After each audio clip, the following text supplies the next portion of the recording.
Salut à tous les amis, j'espère que vous allez très bien. On se retrouve pour une nouvelle vidéo de la série La boîte à outils. Ça fait longtemps qu'on ne s'est pas vu. J'ai fait une petite pause au niveau des vidéos, j'en avais besoin pour aussi rafraîchir quelques idées, voir pour un nouveau format, etc. etc. Donc voilà, je voulais aujourd'hui entamer sur une vidéo que pas mal de mes membres m'ont posé la question, c'est par rapport au volume. Faut-il obligatoirement faire du volume pour être gagnant dans les paris sportifs? Je vais répondre assez directement à cette question-là. Ça dépend. En fait, ça dépend. J'ai envie de te dire, si tu en fais pas, il y a un risque, clairement. Il y a un risque pour toi si tu n'en fais pas. Mais si tu en fais, est-ce que tu vas savoir le gérer émotionnellement?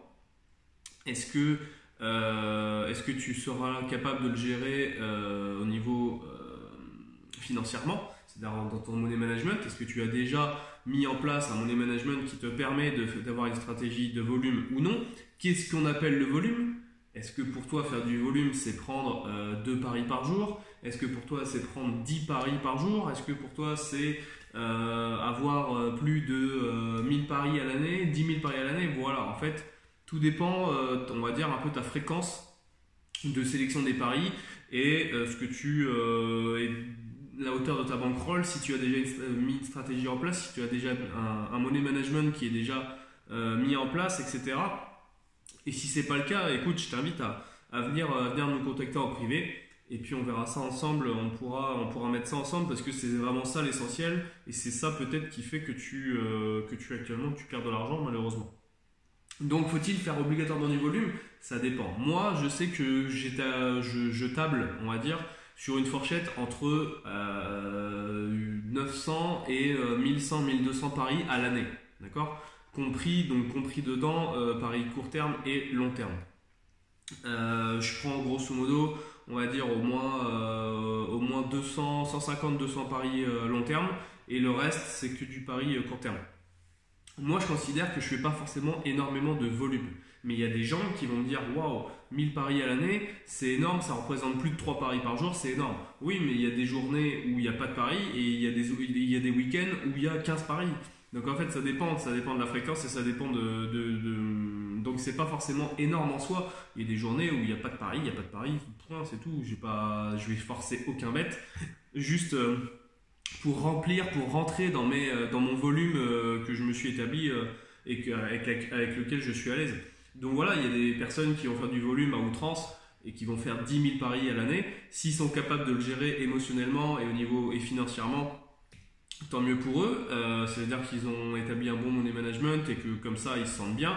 Mais ces gens-là, généralement, c'est quand même des professionnels qui profitent de leur expérience pour donner un maximum de volume et donc lisser un maximum la variance. Mais après, pour faire du suivi tipster, c'est quasi impossible. C'est quasi impossible de suivre 10 000 paris à l'année. Donc voilà, mais pour sa gestion personnelle, faire 10 000 paris à l'année n'est pas idiot.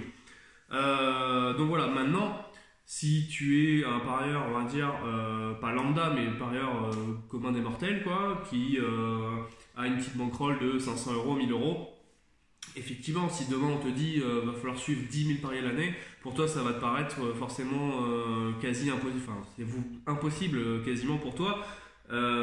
S'il y a 1000 paris, dans ce cas-là, 1000 paris c'est déjà plus convenable, grosso modo. Hein, mais en moyenne, tu auras 3 paris par jour.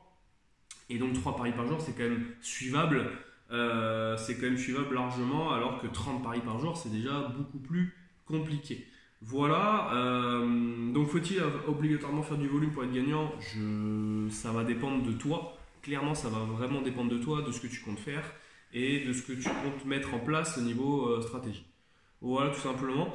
Écoute, si tu as des questions, je te fais passer directement en description. Tu peux nous contacter directement via nos réseaux sociaux. Et puis écoute, on se dit à la prochaine. Ciao, ciao.